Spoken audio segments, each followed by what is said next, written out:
ఉమ్మడి ఆదిలాబాద్ జిల్లా అభివృద్ధి పనుల్లో నిర్లక్ష్యం వహిస్తున్న కాంట్రాక్టర్లకు ఒత్తాస పలికే అధికారులను ఉపేక్షించేది లేదని పంచాయతీరాజ్ శాఖ మంత్రి సీతక్క హెచ్చరించారు.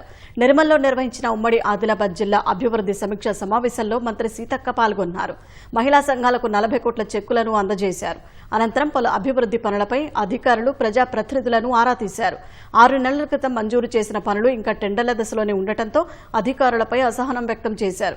ఉమ్మడి జిల్లా వ్యాప్తంగా మంజూరైన పనులను త్వరితగతిన పూర్తి చేయాలని అధికారులను మంత్రి సీతక్క ఆదేశించారు.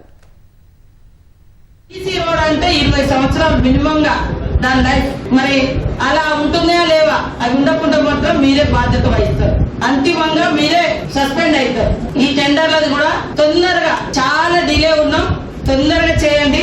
మళ్ళీ తొందరగా ఇంకా కొన్ని రోడ్లు మేము ఇవ్వడానికి సిద్ధంగా ఉన్నాం. ఎందుకంటే మనం 6 నెలల కింద 7 నెలల కింద వర్కులు ఇచ్చాం. ఇంకా టెండర్ దశలో, ఇంకా అగ్రిమెంట్ దశలో, ఇంకా ఫౌండేషన్ దశలో ఉంటే అది క్షమించరాని నేరం వాస్తవానికి. ఇక్కడ నుంచి ఖచ్చితంగా మార్పు అనేది ఈ 1 వీక్ లో మీరు ఏం చేసారో నేను మళ్ళీ టెలికాన్ఫరెన్స్ వీడియో కాన్ఫరెన్స్ ద్వారా మిమ్మల్ని మళ్ళీ కాంటాక్ట్ చేస్తాను.